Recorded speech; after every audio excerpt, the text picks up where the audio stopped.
It's been 41 years since United lost more than 4 league games on the bounce away from home. We're 5 points adrift of Arsenal with 2 games in hand. Welcome to Man Cave United. How are you, boys? How's things going? And how do you see the game? Vim. Hey guys, how you all doing?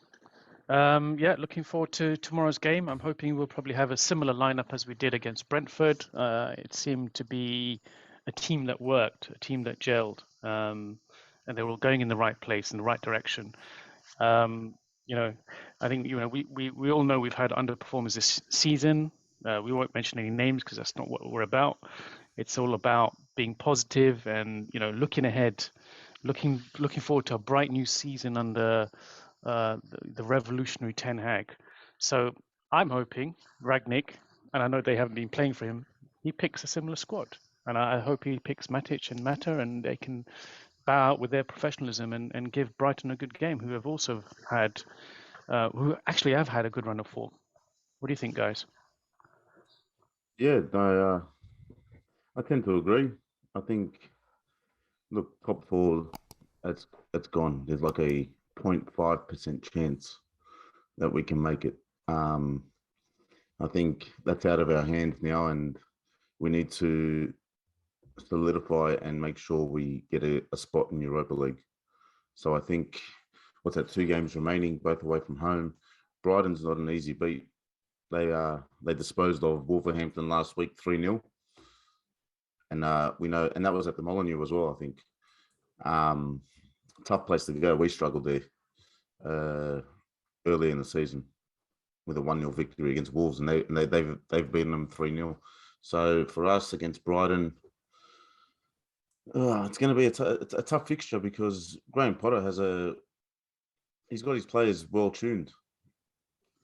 They play to the style that he prefers, and it's going to be a tough match for us. Yeah, well, Brighton, I was having a look at a few stats on Brighton earlier, and it looks like they've drawn 4 and lost 4 at the Amex since Boxing Day. So, it could go all right for United here. They're not confident at home, and I mean we haven't been confident at home either. And we haven't been good on the road in our last 4. So, it's going to be a tough game for United, that's for sure. And Graham Potter will have his team up for the game. But like Vim said, I'm hoping the team, rolls on from that confidence from last week.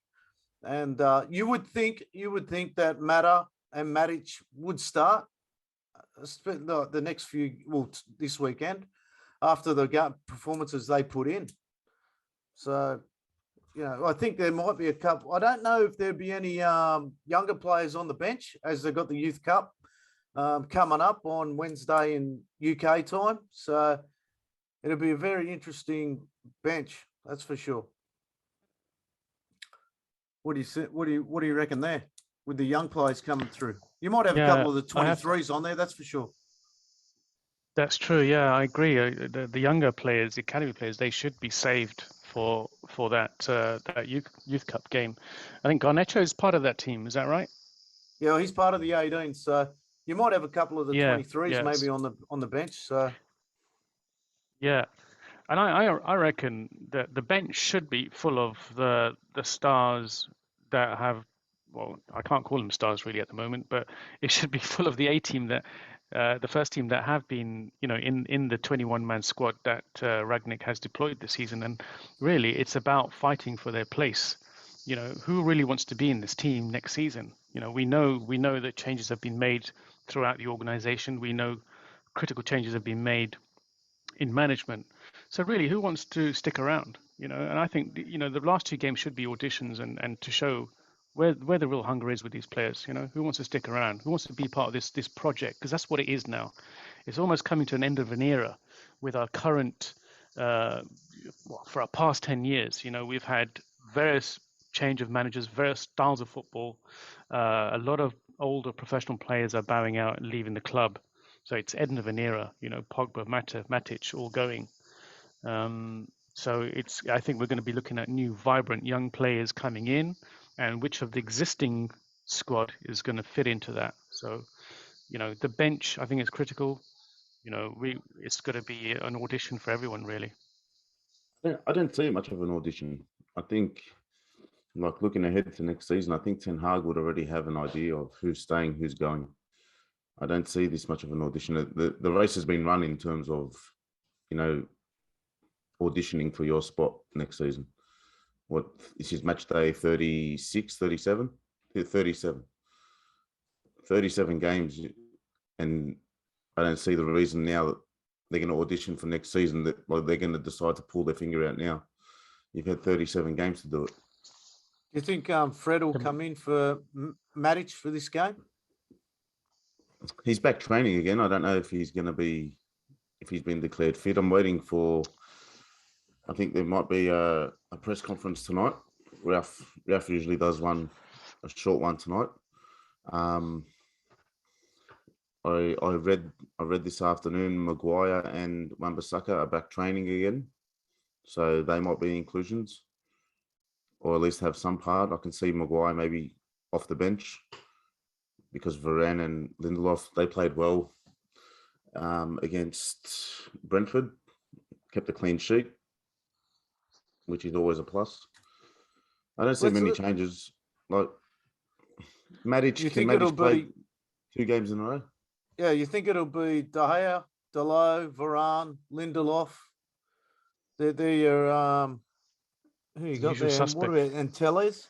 Tellez will be your back. That'll be your back 4 again. And if Fred comes in, Fred and McTominay back together. It'll be Fred and McTominay or McTominay and Matic. Yeah, and then you'll do standard Alanga. Mata may come in, stay in. Fernandez and Ronaldo.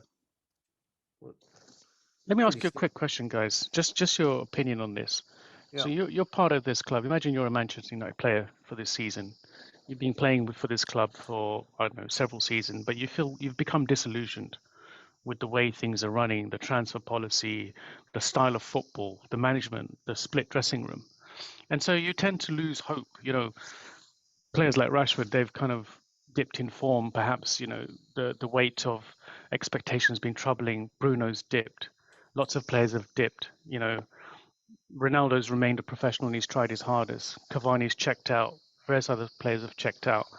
If you were feeling that way and you knew that effectively next season is going to be a reset, do you think that you would need to show that you're still committed for the remaining games to the new manager, who may not have been watching the entire season?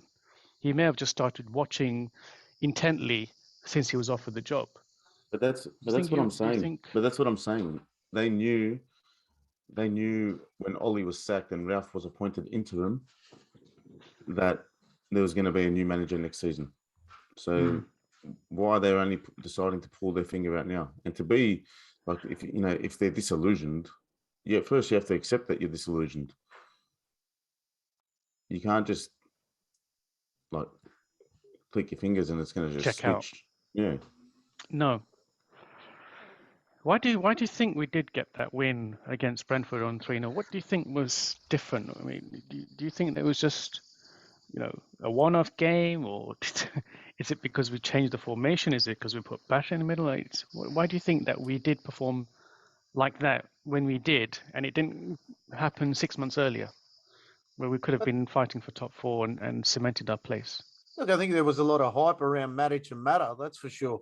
And often teammates want their fellow teammates to go out on a win, especially in their last home game. So, yeah, there was all that as well. Look, Ronaldo's, I'll say it again, come back a different player as well.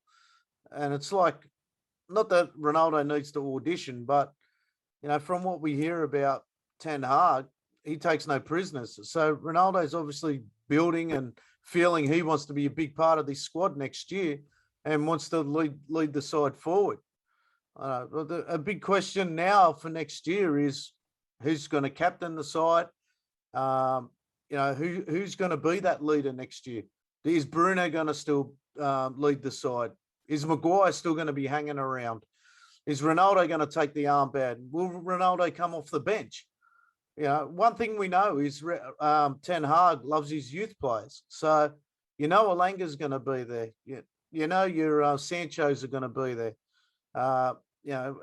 There's talk now. I think there's a little rumor going around that Pogba might be signing for City. There's so many things that this club needs to look at now, especially our So much new manager coming uncertainty. in. Sorry. Yeah, there's so much uncertainty, isn't it? For us, for the players, for everyone, you just don't know what's going to happen, whose heads are going to roll, who's walking out, who's staying. I guess Van der Beek and Sancho would definitely be part of that system, Ten Hag system, but I can't see who else who's going to really fit into that type of football. What do you reckon? Very Pogba like to sign for City, wouldn't it? Oh, 100%, mate. He'll sign as soon as that. He wouldn't hesitate. He would not hesitate, and he'd come to Old Trafford and he would put in a number against us for sure. He would do everything, mate. His little mate Jesse will probably sign on the dotted line there as well. After him not getting a decent send off. So anyway. I don't know how. It's hard. It's hard to tell. Like, we talk about that game against Brentford and what the motivation was to put in such a performance. I think the lack of pressure might have helped as well. There was no pressure on them to go out and put in a performance as in a must-win game because top four was already gone. So I think they were a bit more relaxed and were able to play free-flowing football. Now, the inclusion of Juan Mata helped massively because we mentioned in the review how smart and how much of a talented little magician he is. So, of course, that was going to help the result. It's just looking to this game. Brighton are going to put much more of a fight up against United than what Brentford did. But they're a well-drilled side. Mathematically, we can still make fourth, can't we? Yeah, but there has to be some sort of massive. Yeah, look, Arsenal's got 2 games natural in hand, that's for sure. But Arsenal got Leeds this weekend, and Tottenham have got Liverpool. So, they're not easy games for them. That's for sure. And you'd think Liverpool would take the points there, or at least the draw. And look, you expect Arsenal to beat Leeds, but they're coming off what they lost 2 games in a row, and that was only 3 weeks ago. So, look, we don't deserve 4th spot, that's for sure. But there's still that mathematical chance, isn't there? Yeah. So very, very slight chance. And then the following week, Tottenham play Arsenal. So is that on the last day? It's unlikely. Yeah, yes. It's unlikely they're going to really drop that many points for us to be back in 4th, isn't it? Well, you don't know. You don't know. Yeah, we could put what do we got? How many games to go? For us, there's only about 4. Sorry, no, we've only got 2 games. Oh, we've only got 2 games to go. Oh, we've only got 2 games. So we're on 36. Arsenal, Tottenham both on 34. West Ham on 35. We just really have to open up the gap on West Ham to avoid that Conference League spot. You look at the form of Brighton compared to United. The last 5 Premier League games, Brighton have won 3 of their last 5. United have lost 3 out of their last 5. Brighton have had 2 draws and 1 loss, and we've only got 2 wins and a draw in our last 5 games. So the form table leans slightly towards Brighton's favour.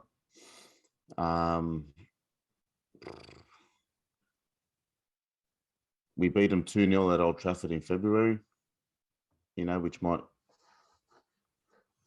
might keep us in good stead for this game and knowing how they play and what to expect. But like I said, we don't know what to get from this United side. 3-0 one week. Who knows what it'll be this week? I'm expecting him to win. Oh, look, I'm confident. I think it'll be another 2-0 win. Or I think Lindelof and Varane have picked up a little bit of a good partnership there from last week. I know the week before it wasn't real good. That 3-0 last week has changed, Jar, because you used to go into games with no expectations. Now you're expecting wins. I haven't got expectations, but I'm expecting a win. Yeah. Well, Yeah, if they lose, I'm not going to be bothered by it. That's for sure, because I'm expecting it either way. It's just being hopeful, right? It's just feeling hopeful that, we can go on a bit of a decent run for the next 2 games. And we have to remain positive, despite how bad this season has been, and it's been a shocker. And it's been a failure, really. A club with this expenditure has fallen to this level, to 6th place. Let's be hopeful, I guess. Go get 2 wins, 6 points. Oh, it's I don't know. It's hard to put into words what you want out of United. You just want them to go in and put. For me, I just want them to go and fight for the 3 points. I don't, and I've been saying that the whole year. So, and the only time I've ever seen them fight for the points is probably round 1, and then even when Ronaldo came in and scored a double against Newcastle, I still didn't even think we deserved to win that. So. The last week, I thought we deserved to win it. So it's been a big gap between round 1 and last week. So I'm hoping more of last week. So you would think that they would have went to training with a lot of confidence this week, and there would have been a bit of excitement around the training session. And you would think that they'd be keen to get back on the pitch and continue that bit of form they showed last week, I'm sure. A lot of people have been commenting as well that the partnership between Varane and Lindelof looks good. They've not had a lot of opportunity to play, as that pairing, but it looked good. They didn't look as frail. I mean, yes, maybe we did do a lot of sideways passing and reverse passing, but what do you think? Do you think that partnership looked good? Potential there? Yeah, without a doubt. My issue there is, why is it taken so long for those two to play together? My issue there is, if Maguire wasn't injured, is Maguire still playing? Of course he is. That's the question. So that's my answer. I'm thinking Maguire is still playing. So, there's still something not right there. So I tell you, this season, Lindelof unfairly lost his spot in that starting lineup, if you look at form, because he's been our best centre back all season. And he lost his spot to Varane when Varane came back from injury, and lost it unfairly, because if you look at form, Lindelof was performing better than Maguire, and Maguire kept his spot. And everyone knows the story about Maguire's season and the criticism that Ollie was getting and Ralph was getting for continuously selecting him week in, week out, when he was not performing to the standard that he should be. And Lindelof's been waiting on the bench and just watching it all just crumble. That's what concerns me the most. And like next year when Ten Hag comes in, is he going to be the same? And you would hope not. You would hope not. He's not the same. Not the same as Ollie. Sorry, you think he will? No, I don't think he will. Mate, I'm thinking to myself, I thought you said you think he will. I'm thinking, well, this is going to be a disaster from the start. Yeah. I am very optimistic and positive about next season, mate. Yeah.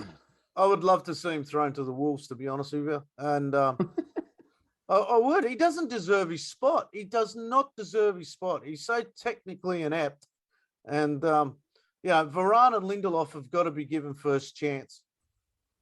So for next year, unless we bring in another centre half. And it's going to be very interesting to see what players. Well, we know what players I think are going out, but we've heard this for the last few years that, we're going to have a clean up. We're going to get rid of players. And, I don't believe we've got rid of maybe five or six players, but there hasn't been a real clear out. Would you say that? Would you say there's been a big clear out, Emad? No, not within the last 10 years. I do see a massive clean out coming this season, or for next season. But look, we know that just the merry-go-round that United's been on since post Sir Alex. So, as I said, I'm looking forward to next season under Ten Hag, and very optimistic and positive about what's happening. We've seen a couple of changes up in the boardroom. We've seen that obviously the signing and the announcement of Ten Hag. We know what players are leaving, obviously. So that just opens the doors for new players and a new page for United next season. Well, next season, clean slate. I'm willing to forget everything that's happened in the last 10 years if we get a clean slate and it's an actual rebuild. Look, I'm just looking at Brighton. Brighton's got a few players out, so, and United are pretty standard with the players. So Maguire's out, Wan-Bissaka's out. You still got Sancho out with tonsillitis. Mate, you'd think he'd just get the tonsils removed, wouldn't you? So Ragnick was saying that he's got a high temperature and there's other things like that. I mean, tonsillitis is such a small operation over here. They just cut them out, give you ice cream, and you're released in a day. So yeah, sometimes you feel like it's just an excuse, isn't it, that people just want to take a couple of weeks off. yeah, well, anyway, let's put our predictions in. Let's wrap this up. It's a hard one to talk about, and as much as I want United to win 3-0, I can see a draw happening here. I think it'll be 1-1. I think we'll cop a goal. I think De Gea will again make a few early saves, and then we'll build into the game. It's Brighton have, like I said before, I've had 4 losses and 4 draws. They're going to have to pluck out a win at home soon enough. So I'm gonna stick with the draw in this one. What do you reckon, Emad? I'm going 1-1. 1-1. Danny Welbeck's going to score. Youth player. Yeah, he wants a bit of revenge, that's for sure. He's been looking for it for a few years. He can keep looking, but I reckon he'll bag one. Yeah. What do you reckon, Vim? I reckon if we can keep Trossard off the ball or contain him and keep the ball away from Bissouma, because he tends to play that type of quarterback role in the team. He's very solid. I think if we can contain those two at least, and we don't see Pascal Gross, I know he can be quite deadly when he's in form. I think we can get a win, 2-1. 2-1 United, eh? I like your I'm being confidence. hopeful and optimistic. Yeah. All right, boys. Let's wrap it up there. I'll just let the viewers know we did drop a new pod this afternoon on the Youth Cup final. There's a bit of history in that. So we look back at United's history and then we move into the game and talk about the game. Emad and I dropped that this afternoon. So do have a look at that. Remember to like, share, subscribe, and we look forward to United. I'm hoping United get the 3 points and we move on and put a little bit more pressure on those boys to fail, but I can't see it. So I'll check you all later.